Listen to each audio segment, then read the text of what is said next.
Akala mo yata hindi nakakarating sa akin ang mga ginagawa mo habang wala ako dito sa bahay. Sino na naman bang Makati ang dila ang nagsumbong niyan sa'yo? Hindi pa maputulan ang dila. Hindi na importante kung sino siya. Anong hindi importante? Sinisira niya tayo eh. Pinag-aaway niya tayo, hindi mo ba nahahalata? Totoo naman, di ba? Kung sino-sinong kinakausap mong lalaki. Nakita ka pa nga na umangkas sa motor eh. Kung meron man akong kinakausap dito na lalaki, mga taga rito yun. Baka naman ang sinasabi ng nagsumbong sa'yo yung araw na kausap ko si paring Omer. Para may tinatanong lang yung tao eh. Minasama na kaagad at nakarating agad sa'yo? Yung sinasabi na umangkas ka sa motor, sino yan ha? Aba, ewan ko. Wala akong alam sa sinasabi mong umangkas ako. Baka napagkamalan lang niyang ako. Huwag ka na nga magmaang-maangan pa. Hindi lang isa, maraming nagsasabi sa akin. Tutal naman, mas sila ang pinaniniwalaan mo? Di kayong magsama. Aalis na ako dito sa bahay na to. Saan ka naman pupunta, ha? Bahala na. Gusto ko na makipaghiwalay sa'yo. Teka lang naman. Bakit ka makikipaghiwalay sa akin? May gana ka pa talaga magtanong? Pagkatapos mo kong pagbintangan ng kung ano-ano? Kahit sino naman magagalit kapag nalaman ng mga pinaggagawa mo eh. Nagpapaniwala ka kasi sa mga naririnig mo. Hindi mo man lang ako tanungin. Sino ba ang asawa mo, di ba ako? Pero kahit kailan, hindi mo man lang ako makampihan. Lagi na lang ibang tao. Pasensya na, Dayan. Nadala lang ako ng init ng ulo. Pagod lang kasi ako sa trabaho. Tsaka, isipin mo naman ang mga anak natin. Ay, paano nakakapagod ka na? Hindi mo na nga naibibigay ang gusto ko. Pag uwi mo pa, inaaway mo pa ako. Patawarin mo na ako. Maawa ka sa mga bata. Gusto mo ba talagang lumaki sila na hindi buo ang pamilya? Naranasan mo naman na hiwalay ang mga magulang, di ba? Alam mo mahirap malagay sa ganung sitwasyon. Oo na, hindi na ako makikipaghiwalay. Kung hindi ko lang iniisip ang dalawa nating anak, matagal na kitang hiniwalayan. Salamat naman. Sana naman, iwasan mo ng pakikipag-usap sa mga lalaki. Nagkakaroon tuloy ng maling impresyon sa iyo mga tao. Wala akong pakialam sa mga iniisip nila sa akin. Bahala ka kung lagi mo silang pakikinggan. May 10 taon na kami nagsasama ni Rolly. Meron kaming 2 anak na pawang babae at nasa elementary pareho. Tama ang sinabi ng kinakasama ko na mula ako sa broken family. Bata pa lang ako ay naghiwalay na ang mga magulang ko. Pareho na silang may pamilya. Kaya naman ako kung kani-kaninong kamag-anak nakitira. Hanggang sa kaya ko ng buhayin ang sarili ko. Nakilala ko noon si Rolly na may magandang trabaho. Dahil magandang lalaki naman, napaibig din niya ako. Lahat ng katangian na hinahanap ko ay nasa kanya na. Kaya naman kahit ilang buwan pa lang kami magnobyo noon, pumayag ako na magsama na kami. Nung una maayos naman ang pagsasama namin. Hanggang unti-unti nang manlamig ang relasyon namin. Siguro dahil nagkukulang na siya pagdating sa pagbibigay ng material na bagay. Inaamin ko kasing maluho ako sa lahat ng bagay. Naging mas mahirap pa sa amin ang sitwasyon nang matanggal siya sa dati niyang pinapasukan na malaki ang sahod. Sa ngayon, nagtsatsaga lang siya sa maliit na sahod niya bilang personal driver. Bakit ito lang ang sahod mo? Di ba nabangga ko yung sasakyan ng boss ko? Ayun, kinaltas niya yung pagpapagawa. Bakit ang laki naman ang ikinaltas? Hindi to aabot sa susunod mong sahod. Magbabayad pa tayo sa tindahan. Baon pa ng mga bata. Hayaan mo, gagawa ako ng paraan. Mangungutang ako sa isa kong kaibigan na nasa abroad. Puro na lang tayo utang. Ibabayad sa utang, galing din sa utang. Ano bang klaseng buhay to? Makakaraos din tayo. Magtiwala ka lang. Matagal nang nasira ang tiwala ko sa'yo. Ni isa sa mga ipinangako mo noon walang natupad. Kung ang sinasabi mo yung hindi natin pagpapakasal, Pwede naman tayong magpakasal kahit kay Mayor lang. Ngayon pa ba? Kung kailang isang kahig, isang tukana ang nararanasan ko sa'yo? Grabe ka naman magsalita. Hindi ko naman kayo pinababayaan ng mga bata. Kaya ka lang naman nagagalit dahil hindi mo na nabibili ang mga luho mo. Unahin mo pa ba yun kaysa sa pangangailangan ng mga bata?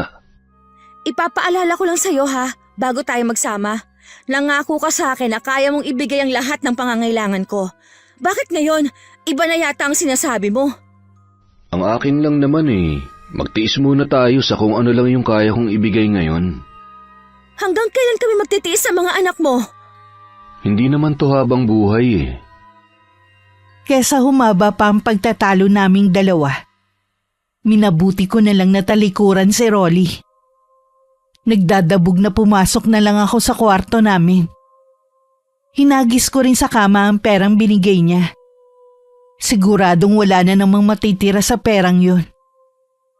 Sa kabila ng pagiging aburido ko, maasikaso at maalaga ako sa mga anak namin. Gumigising ako ng maaga para lang maipagluto sila ng almusal at baon. Hindi ko rin hinahayaan na madumi ang uniform nila sa pagpasok. Laging maayos at bagong plancha ang mga yun. Ayoko kasing maranasan nila ang naranasan ko noon na walang nag-aasikaso. Pumapasok sa eskwelahan na walang kain at wala ring baon. Hinahatid ko rin sila sa eskwelahan dahil may kalayuan yun sa amin. Pagkahatid ko sa kanila, dumiretso na ako sa kubo kung saan kami nagtatagpo ni Melvin. Mabuti dumating ka na. Kanina pa ako naghihintay sa iyo Hinatid ko pa kasi yung mga anak ko at kinausap ko pa ang advisor nila kaya ako natagalan. Namiss kita ng sobra. Mahigit 1 linggo ba naman tayong hindi nagkita? Alam mong kailangan nating mag-ingat. Nakakahalata ng asawa ko Buti nga hindi kanya pinaghihinalaan Tanga yung asawa mo Kung sino-sino pinaghihinalaan. Bayaw lang naman niya ang tumatirador sa kanya. Sa totoo lang, nakukonsensya na ako sa ginagawa natin sa mga asawa natin. Huwag ka na makonsensya. Ay, may bibigay ako sa'yo. Galing kasi ako sa Maynila nung isang araw. Kaya naisipan kong bilhan kita ng regalo. Ito, sukat mo. Wow! Totoo ba to? Ang mahal ng bili ko dyan. Isukat mo ng kwintas para makita natin kung bagay sa'yo. Siyempre bagay to sa akin, maputi ako Teka, isusukat ko na. Hayhan, bagay nga! Nagustuhan mo ba? Ano bang klaseng tanong yan? Siyempre, gustong gusto ko. Si Rolly nga kahit kailan hindi man lang ako mabilhan. Kahit yung nabibili lang sa bangketa ha. Katulad nga ng sinabi mo, eksakto lang sa budget niyo sa bayang kinikita niya. Paano kanya mabibilhan? Ay, kung hindi lang sa mga bata, matagal ko na siyang iniwan. Matagal ko nang sinasabi sa'yo, iwan mo na yung asawa mo. Alam mong hindi ko kayang iwan ng mga anak ko. Hindi rin sila ibibigay sa akin ni Rolly. At isa pa, may pamilya ka rin. Hindi kakayanin ng konsensya ko nung makasira ng pamilya. Tayo na lang magsama. Okay, sige na. Huwag na natin pag-usapan ng bagay na yan. Magpakasay na lang tayo. Buong maghapon kami magkasama ni Melvin. Tinapat ko ring labasan na ng mga bata sa eskwelahan para masundo ko na rin sila. Bago kami maghiwalay ng araw na yun, binigyan pa ako ng pera nito. Hindi tuloy mapalis-palis ang ngiti sa labi ko. Bago kami umuwi ng mga bata, pinakain ko muna sila sa isang fast food. Tuwang-tuwa naman ang mga to. Isa kasi yun sa hindi ko naranasan noon. Madalas kapag nakakakita ko ng isang pamilya na sama-samang kumakain, hindi ko maiwasan na mainggit. At mahiling na sana buo din ang pamilya ko. Habang pauwi sa bahay namin, napansin ko ang kakaibang titig na ibinabato sa akin ng mga tao. Hindi ko na lang sila pinansin. Sa tagal ng pagtira ko sa lugar na yon, natutunan ko na maging manhid sa mga naririnig ko mula sa kanila. Katwiran ko kasi, wala naman silang ambag sa buhay ko. Pwede mo bang ihanda ang mga damit ko? Bakit? Saan ka pupunta? Pupunta kasi ng Baguio si boss. Ilang araw kami doon. Ganun. Sige. Pagkatapos ng hapunan natin ihahanda ko na. Salamat. Siya nga pala, kumain daw kayo kanina sa labas ng mga bata. Oo. Minsan lang naman Saan ka naman kumuha ng perang pinangkain niyo sa labas? Ano kasi, di ba may utang sa akin si Aling Doray? Hayon, nagbayad na kanina. Yun ang pinangkain namin sa labas kanina ng mga bata. May pagkain naman dito sa bahay. Sana itinabi mo na lang ang pera. Pambihira ka naman. Minsan na nga lang kumain sa labas sa mga anak mo Gipit nga kasi tayo Ikaw lang ang gipit dahil sa kagagawan mo rin. Pagtatalunan na naman ba natin yon? Bakit? Kung hindi mo kasi ibinangga ang sasakyan ng boss mo, di sana walang kaltas ang sahod mo. Huwag na tayo magtalo. Maririnig pa ng mga bata Sino bang nag-umpisa? Mabuti nga ako, nagagawa ko pang pakainin sa labas sa mga anak natin. Ikaw, kailan mo kami huling pinakain at ipinasyal sa labas? Alam mo naman na sapat lang ang kinikita ko. Puro ka na lang sapat lang ang kinikita Ayaw mo kasi maghanap ng ibang trabaho na mas malaki ang sahod. Hayaan mo, kapag natapos kong bayaran ng utang ko sa amo ko, maghahanap ako ng mas magandang trabaho. Tutulungan daw ako ni Melvin na ipasok sa trabaho niya. Ang bayaw mong si Melvin? Kailan kayo nagkausap? Kahapon, aksidente lang yung pagkikita namin. Nagkakwentuhan nga kami. Nabanggit ko na hindi na nga sapat ang kinikita ko. Sana nga matulungan ka niya. Ilang taon ka na dyan sa amo mo pero hindi pa rin mataasan ang sahod mo. Incheck kasi kaya siguro ganun ka kuripot. Ikaw lang naman kasi nagtsatsaga dyan sa amo mo Kita mo nga, imbis na patawarin ka na sa nangyari sa sasakyan niya, kinakaltasan ka pa talaga. Wala man lang konsiderasyon sa ilang taon mong pagtatrabaho sa kanya. Kaya nga kapag nabayaran ko na siya, magpapaalam na ako. Gawin mo, huwag puro salita ka lang. Pagkatapos nga ng hapunan, ang dalawang anak ko na lang ang inutusan ko magligpit ng pinagkainan namin. Inayos ko na ang mga damit na dadalhin ni Rolly. Maaga din daw siya aalis bukas. Dahil ilang araw wala si Rolly, malaya kami nagkikita ni Melvin sa kubong pag-aari ng tiyuhin niya. Malayo na yun sa karamihan, kaya walang nakakakita sa amin. Bakit hindi mo binanggit sa akin na nagkausap kay ni Rolly? Nakalimutan ko lang banggitin sa'yo. Tsaka, hindi naman importante yun Kahit na, binanggit mo pa rin sana. Totoo ba na ipapasok mo siya sa trabaho mo? Kung magkakaroon ng bakante, hindi pa naman sigurado yun Puro kasi siya daing Kaya naisipan kong alukin siya. Mabuti nga ilang araw siya mawawala. Walang mamubwisit sa araw ko. Daig pa ako kung magbunga nga Bakit ka naman binubungangaan? Dahil sa mga sumbong ng mga tao sa amin. Pati yung pakikipag-usap ko sa mga taga ron, pinag-iisipan ng masama. Siya nga pala, baka madalang na muna tayo magkita. Nagdududa na rin kasi ang asawa ko Minsan nga sinundan ako. Mabuti na lang, totoong sa bahay ng kumpare namin ako pumunta. Akala ko ba nag-iingat ka? Maingat naman talaga ako Malakas lang talaga ang pakiramdam nun. Siguro kasi nang babae ka dati. Kaya wala na siyang tiwala sa'yo. Ikaw lang naging babae ko. Paano yan? Hindi na muna tayo magkikita? Ganun na nga. Pansamantala lang naman. Magpapalamig lang muna tayo. Mula nga noon hindi muna kami nagkita ni Melvin. Dahil walang nagbibigay sa akin ng pera, naging mainitin na naman ang ulo ko. Idagdag pa ang mga kapitbahay namin na wala nang ibang gawin, kundi pagtsismisan ng buhay naming mag-asawa. Napilitan na rin akong isan lang kwintas na ibinigay ni Melvin para pandagdag sa gastusin namin sa bahay. Talaga bang wala kang magawa Maming? Bakit hindi ka na lang kaya maglahong parang bula para matahimik na ang buhay ng mga taga rito? Ikaw dapat ang maglaho na parang bula. Dahil ikaw ang makasalanan. Ang bait-bait ng asawa mo pero nagagawa mo pa ring iputan sa ulo. Siguro ikaw ang taga-sulsol sa asawa ko Kung ano-anong kasinungalingan ang pinagsasabi mo para sirain ako sa kanya. Hindi paninira ang ginagawa ko. Totoo naman talaga na may lalaki ka. May pamilya ka na. Kung kani-kanino ka pa pumapatol. Magsabi ka nga sa akin, hanggang ngayon ba may gusto ka pa rin sa asawa ko? Masama pa rin ang loob mo dahil iniwan ka niya at ako ang pinili niya? Hindi totoo yan.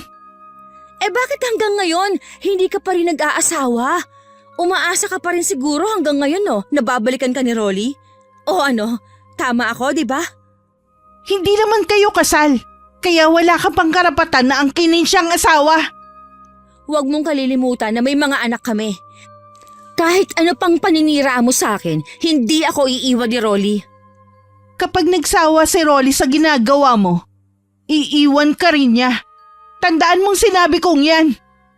Ako na nagsasabi sa'yo, hanggang pangarap ka na lang na maghihiwalay kami ni Rolly. Kaya kung ako sa'yo, kalimutan mo na siya at maghanap ka na lang ng ibang lalaki. Siguro kung kaya lang maglabas ng apoy ang mga mata ni Mameng. Kanina pa ako natupok sa talim ng titig niya sa akin. Hindi na kasi ako nakapagpigil na sitahin siya. Nang marinig kong ako ang pinag-uusapan nila ng mga kaibigan niya. Tama nga ang hinala ko. Na siya ang nagpapakalat ng hindi maganda tungkol sa akin.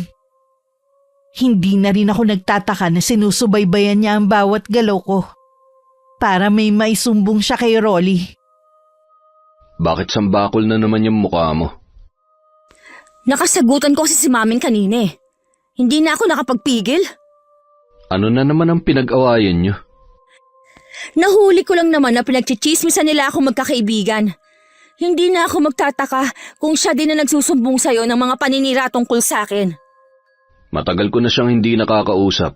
Iniiwasan ko na rin siya mula nang mag-away tayo. Tama lang na iwasan mong babaeng yon. Puro lang naman siya paninira eh. Gusto niya maghiwalay tayo para makuha ka ulit niya. Ano ba yung sinasabi mo? Matagal na kaming naghiwalay ni Maming. Matagal na nga, pero umaasa pa rin siyang magbabalikan kayo balang araw. Kaya nga, hanggang ngayon, hindi pa rin siya nag-aasawa eh. Ang mabuti pa, iwasan mo na lang ang babaeng yun. Gulo lang ang dala niya, wala ka namang panama sa talas ng dila nun. Yan ang akala mo. Hindi ko naman siya uurungan. Lumalaki ng mga anak natin. Hindi ka ba nahihiya na makita ka nilang nakikipag-away sa labas? Bakit? Ipapakita ko ba sa kanila? Kahit hindi ka nila makita, imposible na hindi makarating sa kanila yon. Basta. Kapag hindi ako makapagpigil, kakalbuhin ko ang babaeng yan. Patuloy pa rin sa pagpaparinig sa akin si Mami. Nung una pinagpapasensyahan ko lang dahil lagi kong kasama ang dalawa kong anak. Nung katagalan, lalo't nabanggit ang pangalan ni Melvin, hindi na ako nakapagtimpi. Nasabunutan ko na siya sa tindi ng galit ko. At takot na rin na baka mabuko ang relasyon namin ni Melvin. Umabot sa barangay ang away namin. Walang gustong magpatalo sa amin. Sa huli, nagkasundo kaming hindi na magpapansinan kahit kailan. Totoo ba yung tungkol sa inyo ni Melvin? Pati ba naman ikaw naniniwala sa babaeng yun? Hindi ko nga nakikita yung bayaw mong yun kahit nung pumunta dito sa atin. May nakakita daw sa inyo na galing sa kubo na pagmamay-ari ng tiyuhin niya. Hindi ko nga alam ang kubo na sinasabi mo eh. Alam mo ikaw, tuwing nakakarinig ka ng ganyan, napapraning ka. Mas sila ang pinaniniwalaan mo kaysa sa akin. Tinatanong lang naman kita, hindi ako naniniwala sa kanila. Sa tono ng pananalita mo, para mo na rin ako hinusgahan. Hindi naman sa ganoon. Rolly, ako yung biktima ng chismis dito. Bakit pakiramdam ko, ako yung kriminal? Pasensya ka na. Medyo magulo lang ang isip ko. Parati ka namang ganyan eh. Nakakapikon ka na. Mahal na mahal lang kasi kita kaya ako ganito. Natatakot ako na baka mawala ka sa akin. Sarili mo lang mahal mo. Kung talagang mahal mo ko, kami na mga bata, hindi lang ganitong buhay ang ibibigay mo sa amin. Hayang ka na naman eh. Hindi ka ba pwedeng makontento sa kung ano lang ang pwede kong ibigay sa'yo? Hindi! Dahil hindi naman ganitong buhay ang pinangako mo sa akin. Pasensya ka na kung nabigo akong ibigay sa'yo yung buhay na gusto mo. Hindi ko naman kasi alam na magbabagong kapalaran ko sa trabaho eh. Puro ka na lang pasensya. Hindi ka kasi gumawa ng paraan. Sa totoo lang, gustong gusto ko nang makaalis sa lugar na to.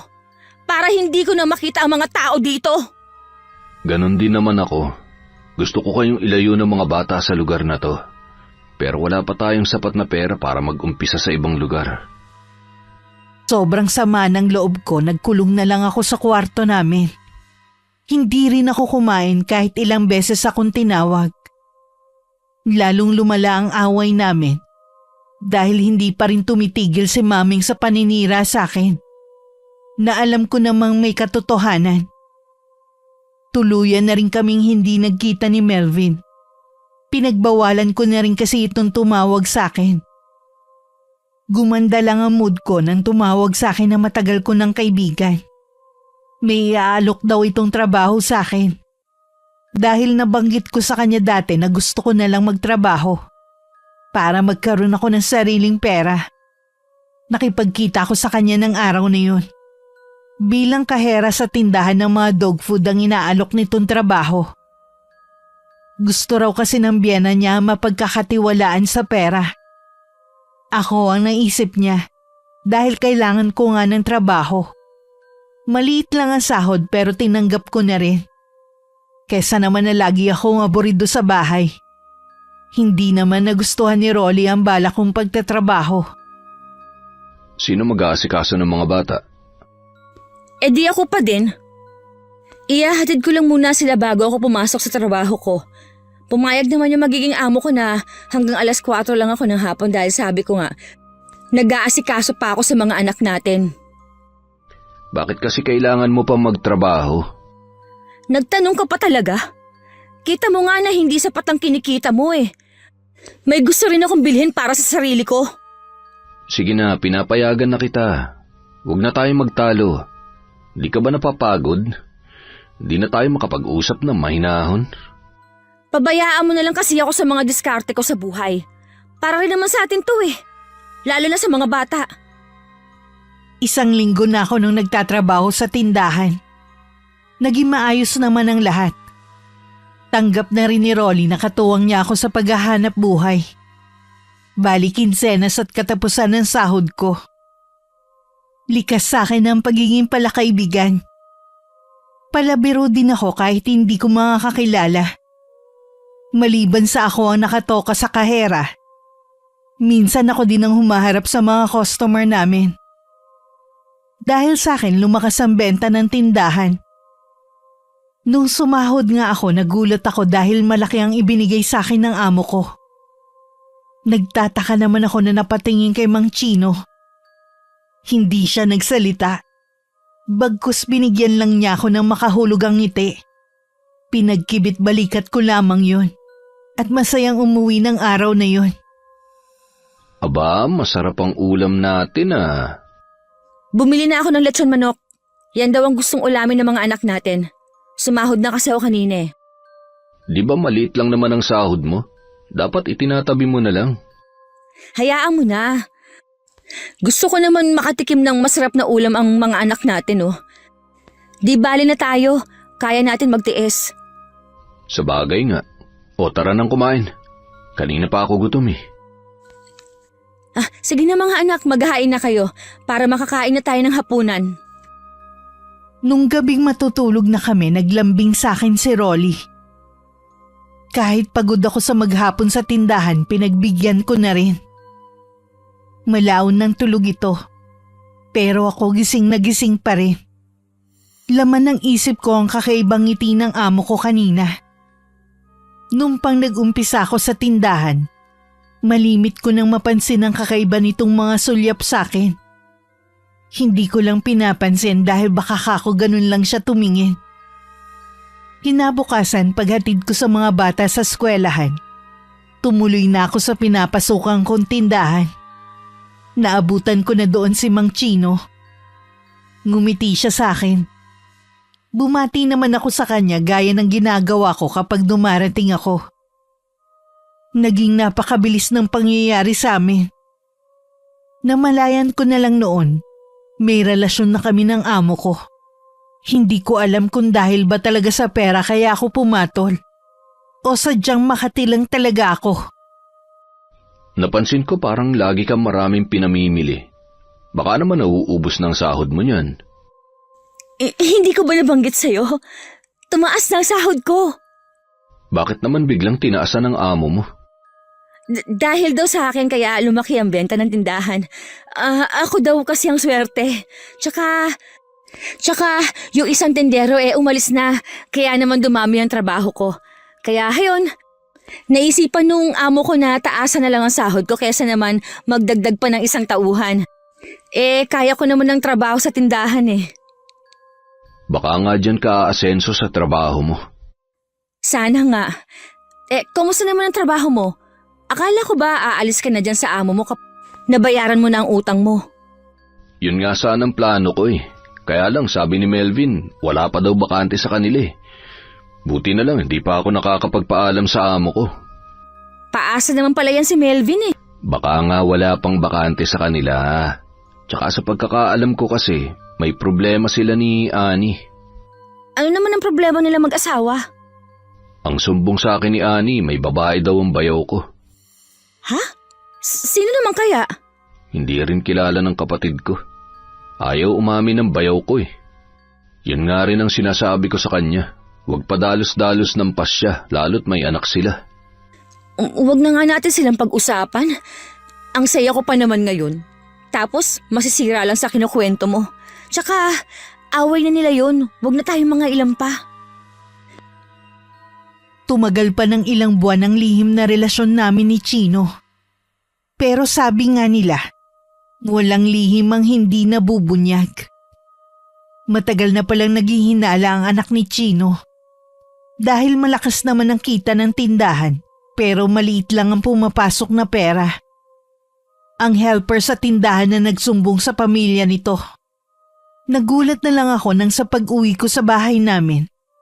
Sinalubong ako ng malakas na sampal ni Rolly.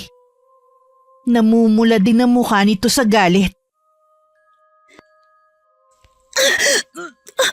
Bakit mo ako sinaktan? Bakit, ha? Paano mo naatim na tumabi sa akin habang meron kang sinisipingan na iba? At yung pampwede mo na maging ama? Hindi kita maintindihan, Rolly. Huwag ka na magmaang-maangan pa. Huwag mo na rin tatangkay magsabi sa akin ng kasinungalingan. Mismo ang anak ng amo mong pumunta rito. Inaatake daw ang nanay niya nang malaman ng relasyon niyo ng tatay niya. Rolly, hayaan mo ako magpaliwanag. Ano pang ipapaliwanag mo? Pinapalampas ko mga sinasabi ng mga tao tungkol sa pagiging malapit mo sa mga lalaki dito sa atin.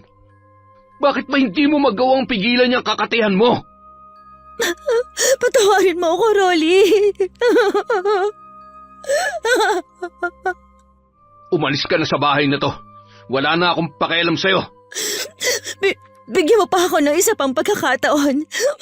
Pangako, hindi na ako uulit. Malik ko ba kung totoo sinasabi sa'yo ng mga tao? Baka ilang beses mo na akong iniiputan sa ulo. Hindi totoo yan. Ngayon lang ako nagkamali. Rolly, isipin mo mga anak natin. Umalis ka na muna sa bahay na to. Baka kung ano pa magawa ko sa'yo. Ito ang mga gamit mo. Umalis ka na! Rolly, wala akong ibang pupuntahan. Wala akong pakialam kung saan ka pupunta. Di ba gusto mo na makipaghiwalay? Ayan, ibinibigay ko ng kalayaan mo. Rolly, hindi ko kaya mawalay sa mga anak natin. Ginusto mo yan, kaya magdusa ka. Mula ngayon hindi mo na sila makikita. Kinaladkad pa ako ni Rolly palabas ng bahay namin. Wala akong magawa kundi ang damputin ng bag na kinalalagyan ng mga damit ko. Habang naglalakad ako palayo sa bahay namin, nakatingin sa akin ng mga tao at sabay nagbubulungan. Tatawagan ko sana ang kaibigan ko. Pero nag-alangan ako.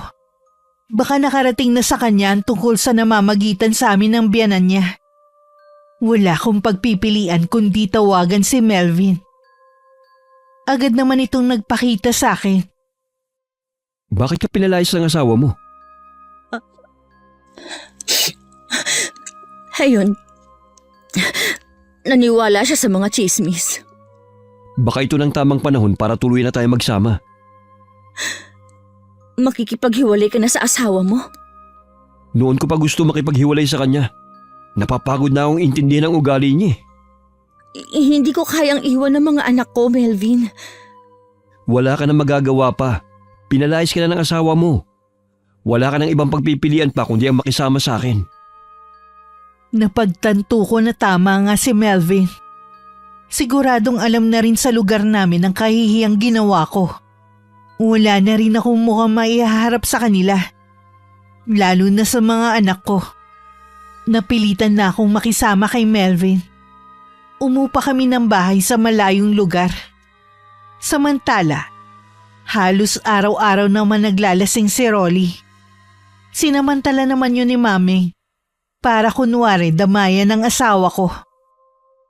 Hoy, tama na yan, Rolly. Maawa ka naman sa sarili mo. Huwag mo nga pakialaman, Maming. Bakit ba punta ka ng punta dito sa bahay? Gusto lang kitang damayan sa problema mo.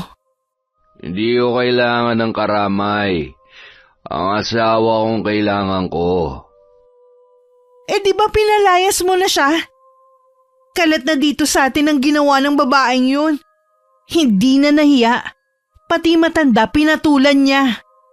Sadya talagang malandi yung kinakasama mo. Hindi makontento sa iisang lalaki. Tama na. Wala kang karapatang pagsalita ng ganyan si Dayan. Pagkatapos ng ginawa sa'yo ng kinakasama mo, pinagtatanggol mo pa talaga siya? Mahal ko si Dayan.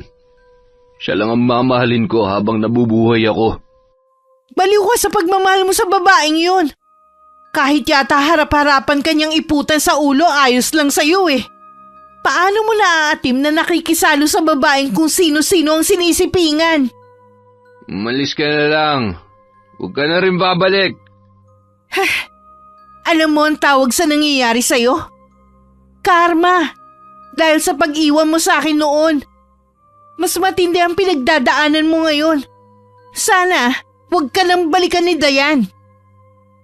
Sa kabila ng pagtataboy ng asawa ko kay Maming, patuloy pa rin ito sa paglapit sa kanya. Nagpapalipas lang ito ng 2 araw. Pagkatapos babalik na naman siya sa bahay namin. Nasaan nga pala ang mga anak mo? Nandun muna sila sa mga magulang ko. Hindi ko sila maasikaso dito eh. Sa bagay nga, kung lagi ka nila makikitang naglalasing, hindi rin maganda ang epekto nun sa kanila. Ano na naman ba ang ginagawa mo dito? Alam mo, kahit ilang beses mo kung pagtabuyan, dadamayan pa rin kita. Sinabi ko na sa'yo na hindi ikaw ang kailangan ko. Wala ka nang magagawa pa. Ako ang nandito ngayon sa tabi mo. Sa ayaw at sa gusto mo, dadamayan kita sa problema mo. Ang tigas din ng ulo mo eh, no? Matigas talaga ang ulo ko. Magsasawa ka lang na itaboy ako. Pero babalik at babalik pa rin ako dito. Bahala ka nga sa buhay mo. Parang dinudurog ang puso ko sa eksenang nasaksihan ko sa asawa ko at kay Mami. Sandali pa lang ako nawawala. Tila nagkakamabutihan na ang mga to. Tumalikod na lang ako at saka nagmamadaling lumayo. Pagdating sa tinutuluyan namin, nadatnan ko na dun si Melvin. Saan ka naman ang galing? Pumunta ako sa bahay namin. Ang tigas din naman ang ulo mo, no? Pinalayas ka na nga eh. Bumabalik-balik ka pa dun. Gusto ko lang naman makita ang mga anak ko eh. Ako pa rin ang ina nila at may karapatan akong makita sila. Ang mabuti pa, magluto ko na lang dyan. Kanina pa ako nagugutom. Kanina ka pa naman dito, bakit hindi ka pa nagluto ng pagkain mo? Sumasagot ka na. Kaya kita ibinahay para pagsilbihan ako. Bawat sentimo na ginagastos ko sa'yo, kailangan mong bayaran sa pamamagitan ng pagsisilbi mo sa akin. Di lumabas na totoo mo motibo! Masamang-masama ang loob ko ng mga sandaling yun. Sumunod na lang ako kaysa umaba pa ang pagtatalo namin. Habang tumatagal, nakikilala ko na rin ang tunay na ugali ni Melvin. Malimit din niya akong saktan sa konting pagkakamali. Nagkaroon tuloy ako ng takot sa kanya. Kapag nag-iisa, madalas kong alalahanin ang buhay ko. Nung kapiling ko pa ang mag-aama ko. Sapat lang nga ang kinikita nun ni Rolly. Pero hindi naman kami nagugutom na mag-iina. Sobrang namimiss ko na sila. Gusto ko sanang puntahan sila at tanawin kahit sa malayo. Pero wala naman akong sapat na pera. Hindi na kasi ko binibigyan ni Melvin. Minsan nagpaalam ako sa kanya na magtatrabaho. Pero hindi siya pumayag. Hindi ka magtatrabaho. Dito ka lang sa bahay. Baka mamaya lumandi ka na naman sa ibang lalaki. Ano ba yung sinasabi mo? Gusto ko lang naman magtrabaho para magkaroon ako ng sariling pera.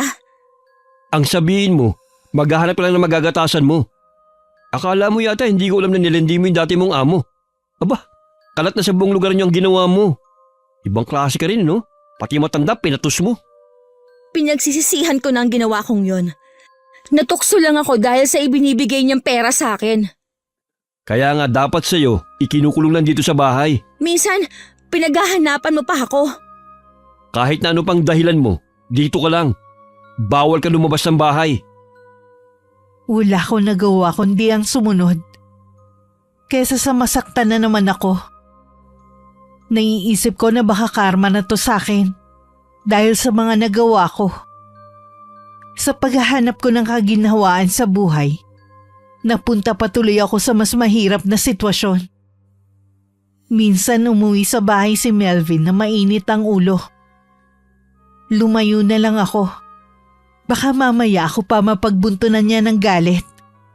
Lumapit lang ako nung malamig na ang ulo niya. Gusto mo na bang kumain? Maghahain na ako. Mamaya na, wala pa akong ganang kumain. May problema ba sa trabaho? Wala sa trabaho. Alam na ni Anin tungkol sa atin. Ha? Paano niya nalaman? Hindi ko alam. Siguro nasundan niya ako. Siguradong magsusumbong siya kay Rolly. Kahit hindi niya sabihin, hindi ka na rin naman tatanggapin ni Rolly dahil sa ginawa mo. Anong gagawin natin? Baka bigla siyang sumugod dito. Huwag mo siyang pagbubuksan ng pinto kapag pumunta siya rito. Akala ko ba hiwalay na kayo? Bakit siya naghahabol pa? Hindi siya pumayag na makipaghiwalay sa akin. Gusto niyang ayusin namin ang pagsasama namin. Alang-alang sa mga anak namin. Para pala siyang si Rolly. Magkapatid nga sila. Parehong-pareho magmahal. Pareho ka mong tanga. Inaayawan na. Pilit pa rin mga naghahabol. Talaga bang ayaw mo na makipagbalikan sa asawa mo? Kahit man lang sa mga bata? Sino naman kasi ang magtsatsaga sa bunganga niya? Buti sana kung nagkukulang ako sa kanila eh. Hindi rin naman siya maasikaso sa akin tulad mo. Kahit man lang sa mga bata? Maintindihan naman yun ng mga anak namin balang araw. Mas mahirap pa rin yung nakikita nila na araw-araw kami nag-aaway ng nanay nila. Habang tumatagal, lalo kong namimiss ang mga anak ko. Gusto ko nang bumalik sa kanila. Napansin din ni Melvin ang pagkakatulala ko lagi. Siguro naawa na siya sa akin. Kaya pinayagan na niya akong maghanap ng trabaho. Nakahanap naman ako ng trabaho sa tulong ng mabait naming kapitbahay. Pinasok niya ako sa paggawaan ng karton. Minsan pag-uwi ko, sinabi sa akin ng kapitbahay namin na meron daw babaeng pabalik-balik sa bahay namin at hinahanap ako. Kinutuban ako na baka si Annie yun. Mabuti pa lumipat na lang tayo ng inuupahan. Baka malaman ng mga taga rito na hindi tayo totoong mag-asawa, nakakahiya. Ngayon ka pa ba mahihiya? Seryoso ako, Melvin. May alam ako na maaari nating lipatan. Bahala ka. Bakit pa parang wala kang pakialam? Pumapayag naman ako ah. Sabi ko, bahala ka na maghanap ng malilipatan natin. Gaya ng dati, hindi na ako nakipagtalo pa kay Melvin. 2 araw pagkatapos ng pag-uusap namin, lumipat na kami ng bahay. Tsaka lang ako napanatag. Habang pumapasok ako sa trabaho, nasa bahay lang si Melvin. Ilang araw na kasing masama ang pakiramdam nito. Hanggang inabot na ng 2 linggo ang sakit nito. Dapat siguro ipatingin na kita sa doktor. Mabuti pa nga. Hirap na rin ako eh. Parang lagi may nakadangan sa dibdib ko. Nung day off ako, pina-check up ko si Melvin sa doktor. Pero normal naman ang pagsusuri sa kanya. Sinabihan pa siya ng doktor na baka nasa isip lang nito na may sakit siya. Loko yung doktor na yun ah. Baka naman siya ang peke. Hirap na nga ako. Sasabihin pa niya wala naman akong sakit at baka nasa isip ko lang. Sa iba na lang tayo magpatingin. Mabuti pa, inumin mo na lang tong gamot mo. Wala bang ibang gamot? Hindi naman kasi tumatalben sa akin eh. Hindi ka naman pwedeng basta na lang iinom ng ibang gamot. Baka lalo pang sumama ang lagay mo eh. Akin na nga yan. Iinumin ko na. Pilitin mo rin kumain para may lakas ka. Kumakain naman ako pero hindi ko naman bakit sinusuka ko din. Sino ba naman gusto magkasakit? Magpahinga ka na lang muna dito. Magluluto ako ng sopas para may sabaw ang kakainin mo. Iniwan ko na muna si Melvin sa kwarto namin. Magluluto na sana ako nang maalala na wala na nga palang gatas. Pumunta muna ako sa may tindahan para bumili. Pabalik na ako nang makasalubong ko ang kapitbahay naming lalaki. Binati ako at kinausap sandali. Guwapo at mukhang mabait naman ang kapitbahay namin na ang pakilala ay Kevin. Lingid sa akin, nakita ni Melvin ang pag-uusap namin. Pagpasok ko sa loob ng bahay, galit akong hinila nito sa buhok. Kahit kailan talagang malandi ka. Sino naman yung kausap mo ha? Si Kevin yon, kapitbahay natin. Binati lang naman niya ako eh, nag-uusap lang kami. Diyan naman nag-uumpisa ang lahat, di ba? Sa pagkipag-usap? Tapos ano? Anong susunod? Hindi mangyayari ang iniisip mo. Ano hindi? Kilala kita, Dayan. Makati ka pa sa higad. Kung ganyan naman pala ang pagkakakilala mo sa akin, bakit hindi mo pa ako iwan? Nakakapagod ka na! Gusto mong iwan na kita? Bakit? May nakita ka ng kapalit ko kagad? Sawang-sawa na ako sa pananakit mo sa akin at pang-iinsulto mo. Pagkatapos ng mga ginawa ko sa'yo, ha? Sa tingin mo makakalaya ka pa sa akin? Habang buhay mo kong pagsisilbihan! Pwes, araw-araw mo masasaksihan ang mga gagawin ko. Total, tingin mo naman sa akin isang babaeng puta. Pwes, paninindigan ko na. Para na akong naging pakawalang babae ng mga panahon na yun. Wala na ako naging pakialam pa sa sasabihin ng mga tao. Lahat ng lalaking nagpapakita ng motibo sa akin, pinapatulan ko. Walang araw na hindi kami nag-aaway ni Melvin sa kabila ng paglala ng kanyang kondisyon. Hanggang isang araw, bigla na lang siyang nawalan ng malay. Itinakbo ko agad siya sa ospital noon at tinawagan na rin ang asawa niyang si Annie. Mula nun wala na ako naging balita sa kanya. Umalis na rin ako sa pinapasukan ko dahil sinugod ako ng asawa ng katrabaho ko. Nag-iskandalo ito at ilang beses akong ininsulto. Akala ko noon manhid na ako. Pero nasasaktan pa pala ako sa mga masasakit na salitang binabato sa akin. Isang araw naisipan kong dalawin ng mga anak ko. Noon ko lang naalala na halos 1 taon na pala mula nang huli ko silang nakita. Sabik na niyakap ko sila. Ganon din sila sa akin. Wala man lang ako naramdamang galit mula sa kanila, kundi purong pagmamahal lang. Nadatnan kami ni Rolly sa ganong tagpo. Gusto ko sanang umiwas pero pinigilan niya ang pag-alis ko. Bakit ngayon ka lang nagpakita? Ano pa bang mukha ang ihaharap ko sa'yo pagkatapos ng mga nagginawa ko? Patay na nga pala si Melvin. Baka hindi mo pa alam. May 1 buwan na nakakalipas. Ha? Ano raw ang ikinamatay? Sabi ng kapatid ko, komplikasyon daw. Rolly, alam kong walang kapatawaran ang ginawa namin. Kalimutan mo na yun. Patay naman na siya eh. Bukas pa rin ang bahay na to para sa'yo. Hindi ko alam. Naguguluhan ako. Ayaw mo bang makasama ang mga anak natin? Ayaw mo bang mabuong muli ang pamilya natin? Siyempre gusto ko. Kaya lang, paano sasabihin ng mga tao? Huwag mo silang intindihin. Wala naman silang pakialam sa buhay natin eh. Ang mahalaga, mabuo muli ang pamilya natin. Nang araw na yun bumalik na ako sa bahay namin, na para bang walang nangyari. Maraming nagtaasan ng kilay ng mga taga roon, at ako ang laging topic ng usapan nila.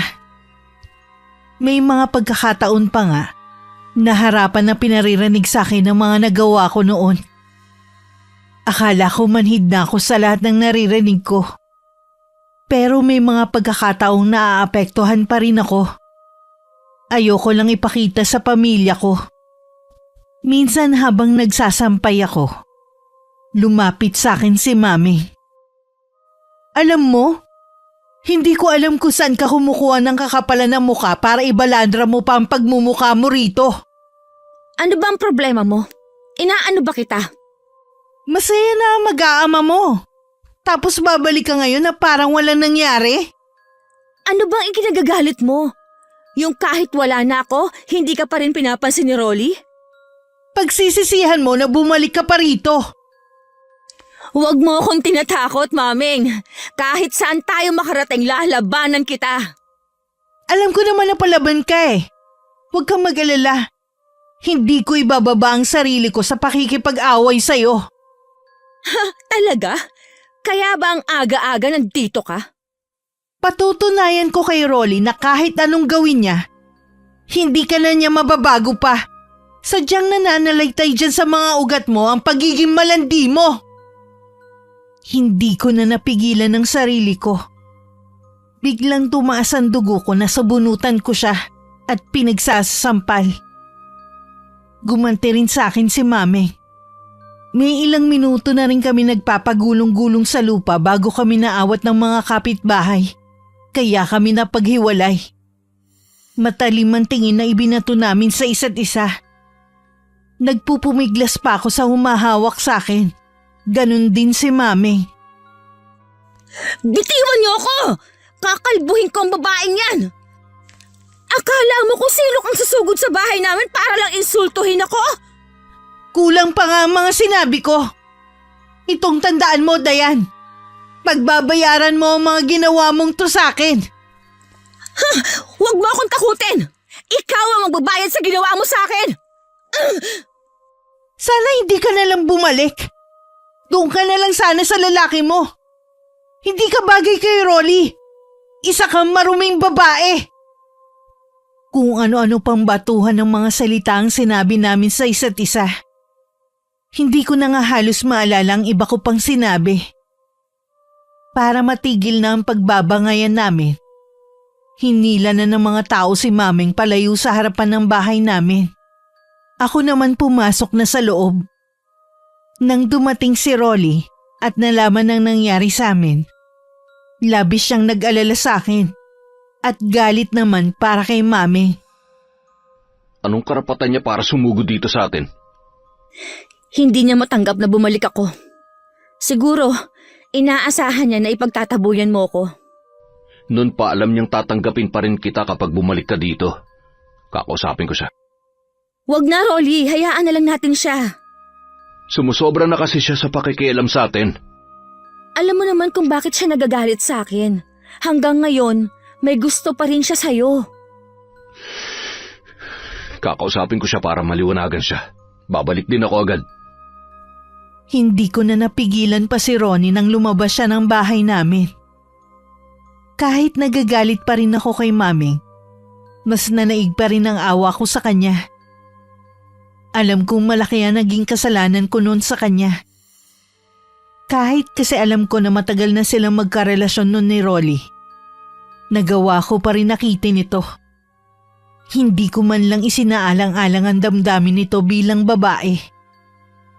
Kapag humupa na ang lahat, balak kong kausapin si Mami para humingi ng kapatawaran sa ginawa ko noon. Samantala ng mga oras na yun magkaharap na ang dalawa. Umiiyak si Mami dahil alam niyang galit sa kanya si Rolly. Si Dayan naman ang unang nanakit sa akin eh.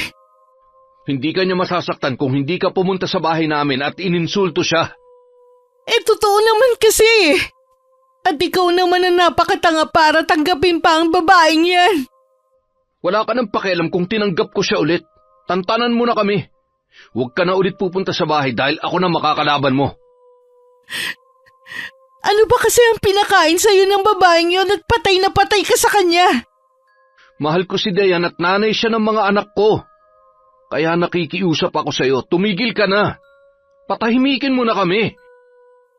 Kitang-kita ni Rolly ang galit sa mga mata ni Mami. Para bang punong-puno yun ng pagbabanta. Ipinagsawalang bahala na lang niya yun.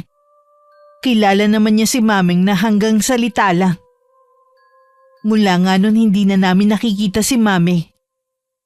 Sabi ng ilan, hindi lang daw to naglalabas ng bahay. Mabait naman yung si Maming. Naging kaibigan mo naman siya nun, di ba? Nasaktan lang siya dahil mas pinili kita kaysa sa kanya. Nagpapalamig lang ako sa nangyari.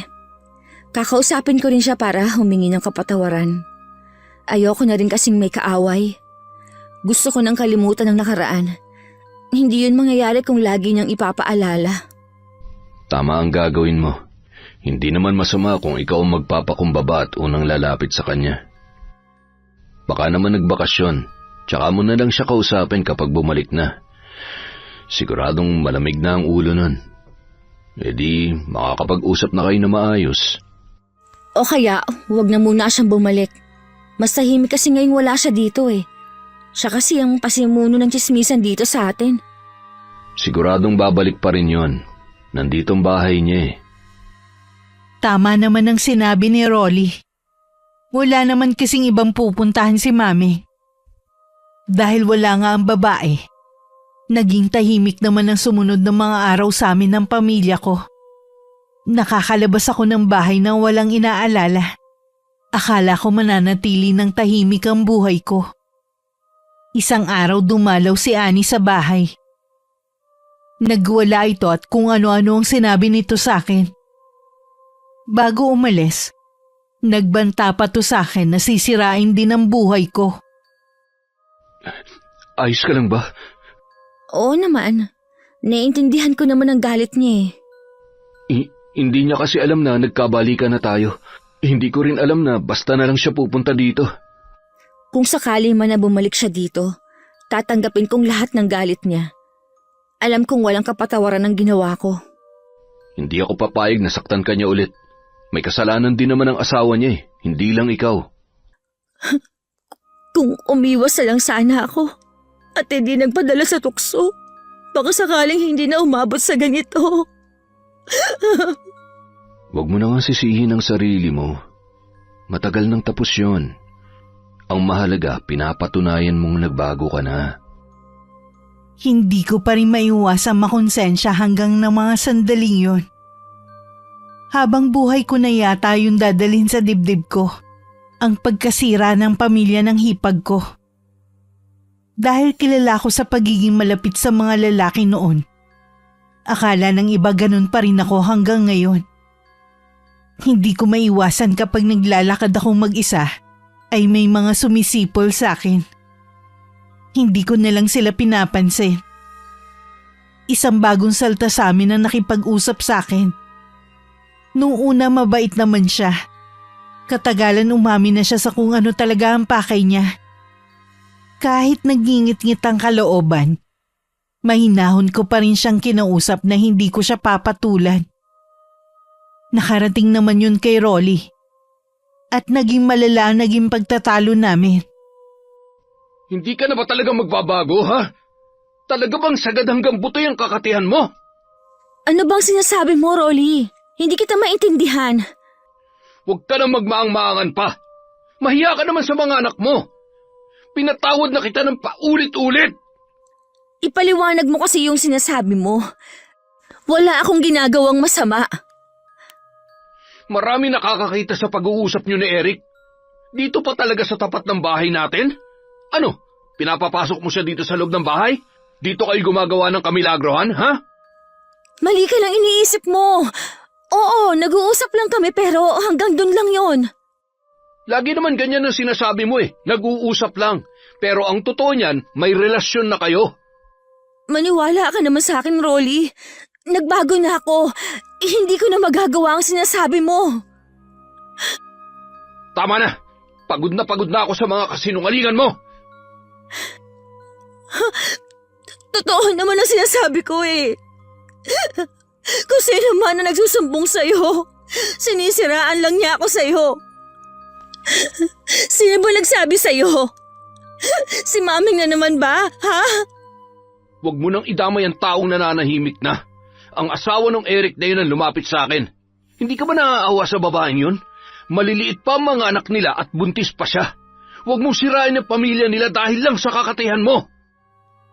Maniwala ka sa akin, wala akong balak manira ng pamilya. Paano ako maniniwala sa'yo?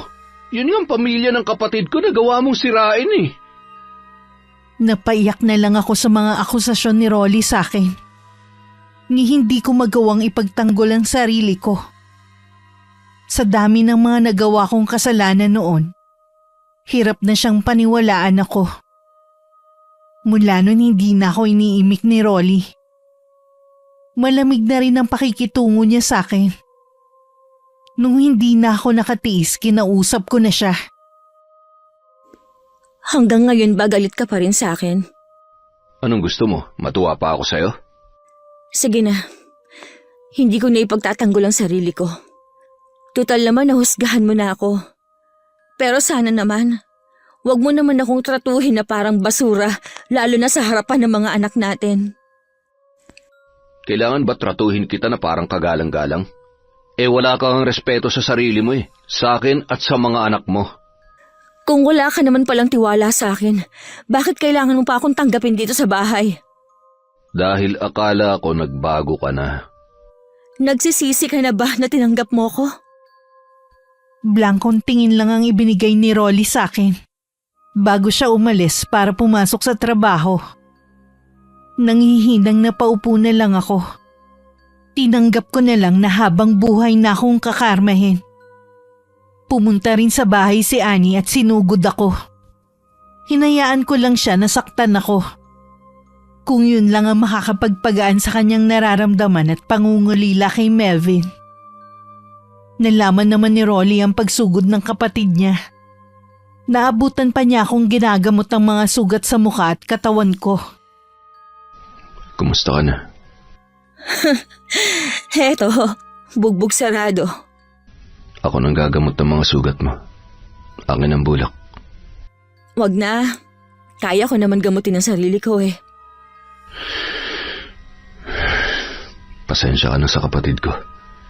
Nabanggit ng inay na parang may kakaiba sa ikinikilos ni Annie nitong mga huling araw Baka daw nakakaranas ng depresyon. Hindi pa rin tama na saktan ka niya. Hayaan mo, pagsasabihan ko siya kapag nagkita kami. Naiintindihan ko ang galit niya. Mabuti na rin yung nailabas niya ang galit niya. Kahit papaano siguro gagaan ang pakiramdam niya. Sa kabila ng malamig na pakikitungo sa akin ni Rolly, pinagsisilbihan ko pa rin siya. Nangako kasi ko sa sarili ko na sa pamilya ko na ilalaan ang buong buhay ko. Nabalitaan ko ring matagal na palang nakabalik si Mami. Hindi lang ito lumalabas ng bahay. Lakas loob ako nagpunta sa kanya para tapusin na ang namamagitang hidwaan sa amin. Nang mapagbuksan niya ako ng pinto, bakas sa kanya ang pagkagulat. Anong ginagawa mo rito? Tsaka bakit ganyan ang ayos mo? Binugbog ka ba ni Rolly? Hindi. Ang kapatid niya ang may gawa nito sa akin. Tama lang sa'yo ang bugbugin. Wala pa yun sa sakit na ibinigay mo sa kanya. Alam ko. Kaya nga tinanggap ko na lang lahat ng pananakit niya. Ay, ano bang kailangan mo sa akin? Marami pa kasi akong gagawin eh. Kaya ako nagpunta dito kasi noon ko pa sana gustong pumunta kaya lang wala ka. Umuwi ka nga raw sa inyo. Bakit gusto mo ako makausap? Ano, para awayin? Hindi yun ang ipinunta ko. Gusto ko sanang humingi ng tawad sa'yo. Alam ko na malaki ang galit mo sa akin dahil sa ginawa kong pangaagaw kay Rolly sa'yo noon. Oo, inaamin ko na sinadya ko siyang agawin sa'yo noon. Ano? Totoo bang naririnig ko yan sa'yo? Ano bang nakain mo, ha? Hindi ka naman ganyan dati eh. Hindi ba ako pwede magbago? Yan lang naman ang hinihintay ko sa'yo eh. Ang aminin mo ang kasalanan mo sa akin. Patawarin mo ako kung ngayon ko lang napagtanto yung mga nagawa kong mali sa'yo.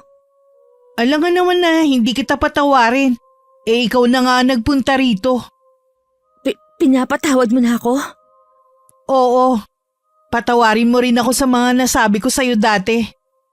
Nadala lang ako ng galit ko. Tsaka patawarin mo rin ako. Kasi ako nag-utos kay Eric na ligawan ka kunwari. Gusto ko kasing gumanti sa'yo. Huwag kang mag-alala. Kakausapin ko si Rolly para hindi na siya magalit sa'yo. Huwag ka na mag-aksaya ng panahon. Buo na naman ang paniniwala niya na hindi na ako magbabago. Mabuti na rin to. Parang parusa ko na rin sa sarili ko. Dayan. Sana hindi pa huli para maging magkaibigan tayo. Masaya akong umuwi ng bahay. Parang nabunutan na rin ako ng tinik sa dibdib. Kapag pala mula sa puso ang pakikipagbate, walang imposible na magkaayos kayo ng mortal mong kaaway. Pagdating sa bahay, naghanda na ako ng para sa hapunan namin. Habang nagluluto, bigla akong nakaramdam ng pananakit ng ulo. Para yung binibiyak sa sakit. Bago magdilim ang paligid ko, narinig ko pa ang pagtawag ng pangalan ko ni Rolly. Nagkamalay rin ako agad.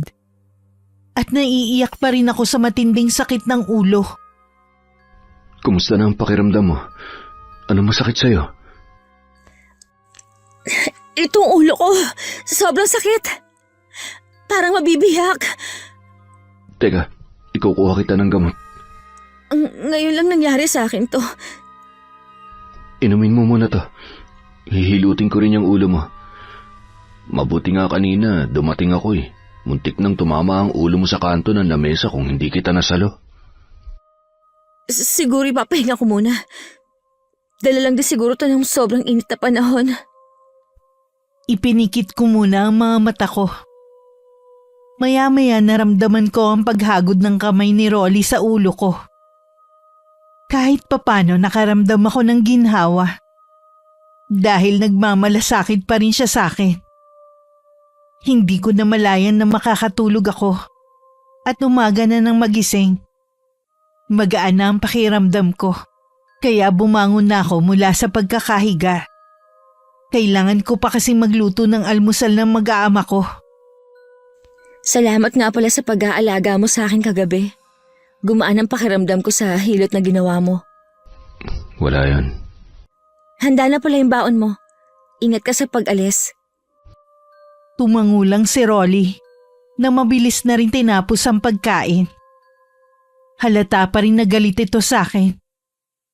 Marahil nakalimutan lang niya dahil sa pag-aalala sa akin kagabi. Dahil araw yun ng Sabado at walang pasok sa eskwelahan, hinayaan ko nilang muna maglaro ang mga anak ko sa labas. Ginawa ko naman ang mga gawain sa bahay. Pero ilang sandali lang, huminto muna ako at naupo. Hinahabol ko na kasi ang hininga ko. Pakiramdam ko pagod na pagod agad ako. Samantalang kauumpisa ko pa lang sa mga gawaing bahay. Tuwing 6:00 ng gabi tsaka naman umaatake ang pagsakit ng ulo ko. Halos maduling na nga ako.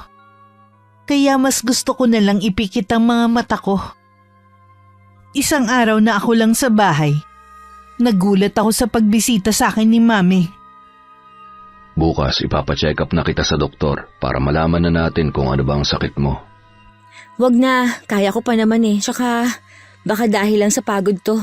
Baka mamaya kasi kung kailan wala ako tsaka kasumpungin.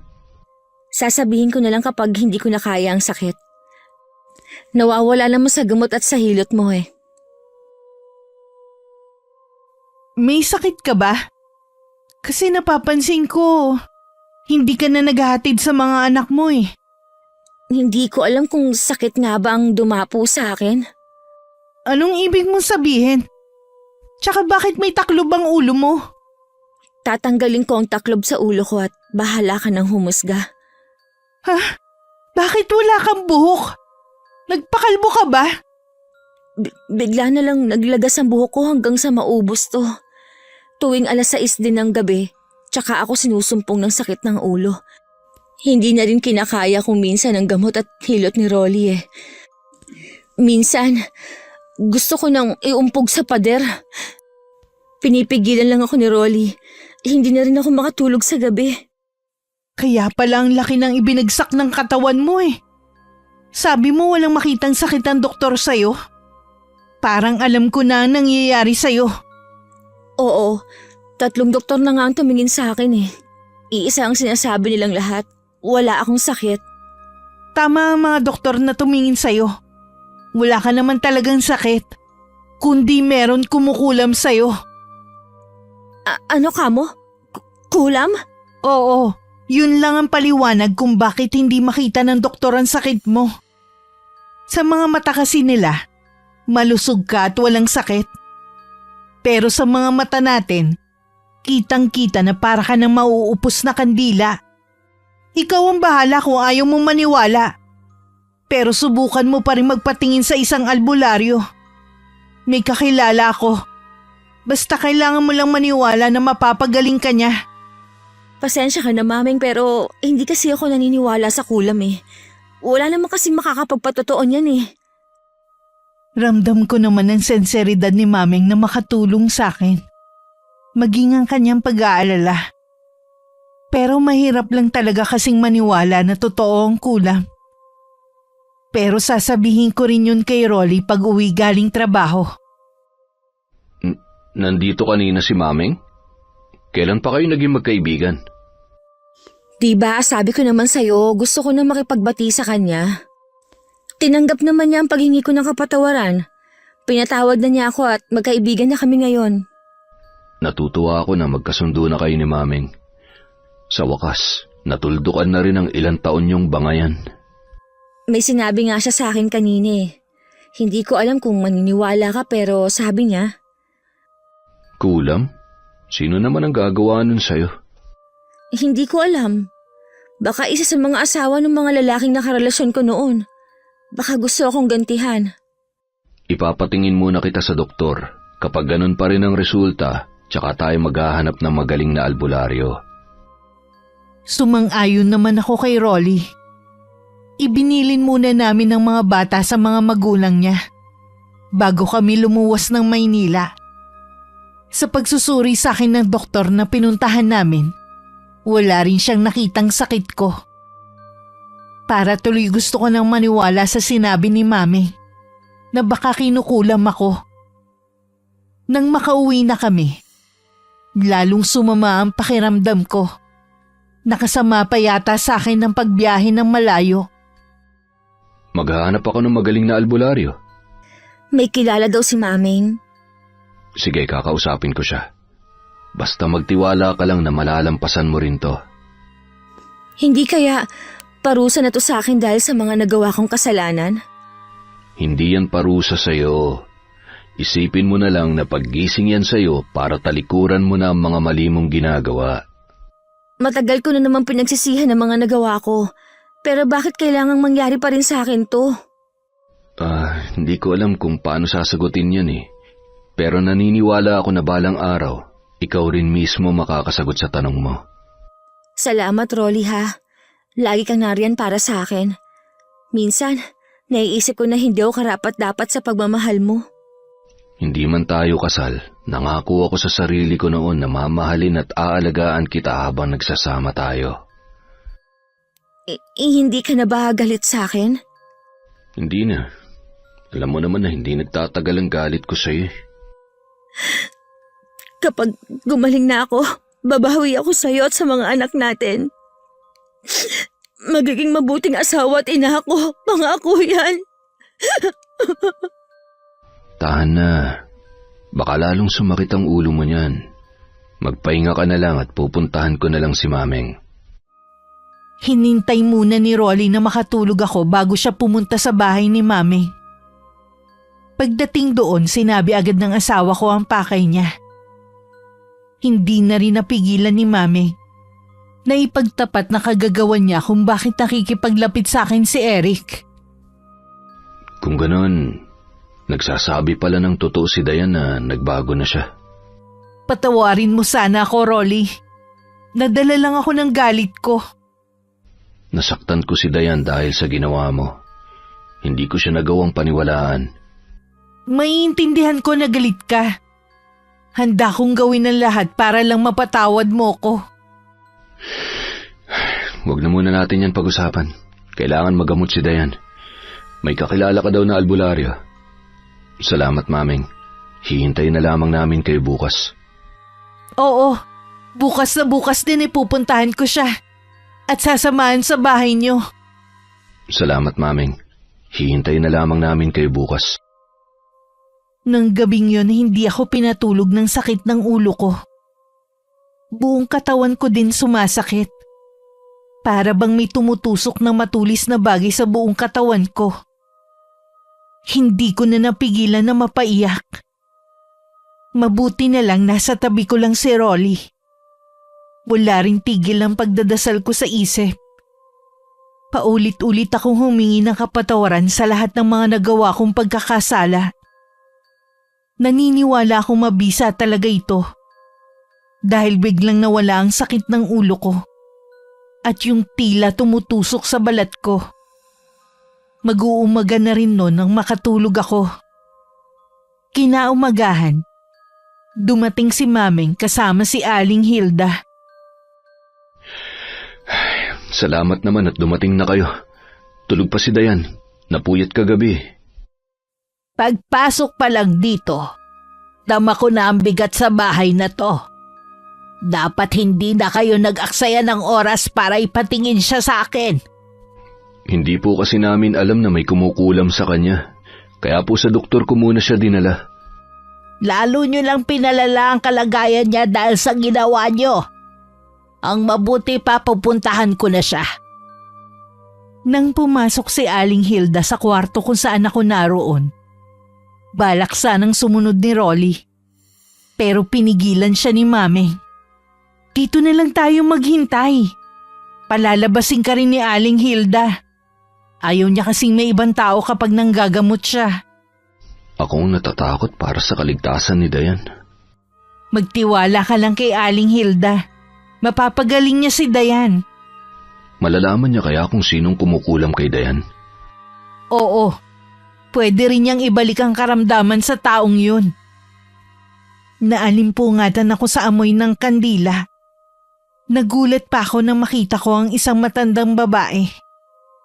Meron siyang ibinubulong na hindi ko naman maintindihan. Pagkatapos meron siyang ipinahid sa noo ko. At bahagya pa niyang hinilot hanggang ulo ko. Nakaramdam naman ako ng ginhawa. Sino po kayo? Ako si Hilda. Si Mami nga nagsama sa akin dito. Kayo po pala yung tinutukoy niya. Ako ang bahala sa'yo. Magtiwala ka lang sa akin. Tumangulang ako kay Aling Hilda. Pakiramdam ko ng mga oras na yun hinang-hina ako. Muli ko nilang ipinikit ang mga mata ko. Ilang sandali lang, nag-umpisa na naman ang walang kapantay na sakit na tila pumupunit sa bawat hibla ng katawan ko. Lumipas ang nakakainip na sandali. Ilang beses tinangka ni Rolly na pumasok sa kwarto. Pero pinipigilan lang siya ni Mami. Ano na kayang nangyayari sa loob? Kapag lumabas si Aling Hilda, ibig sabihin nun tapos na ang ginagawa niyang panggagamot. Palaisipan pa rin sa akin kung sinong gumawa nito kay Dayan. Malalaman natin yan mamaya kay Aling Hilda. Nang lumabas si Aling Hilda, bakas dito matinding pagod. Pero may ngiti sa labi. Ibig lang sabihin nagtagumpay ito. Agad na nagtanong si Rolly sa kalagayan ko. Ay, maraming salamat po sa inyo, Aling Hilda. Huwag ka magpasalamat, iho. Tungkulin ko talaga na gumamot ng mga kinukulam. Nalaman niyo po ba kung sino may gawa nito kay Dayan?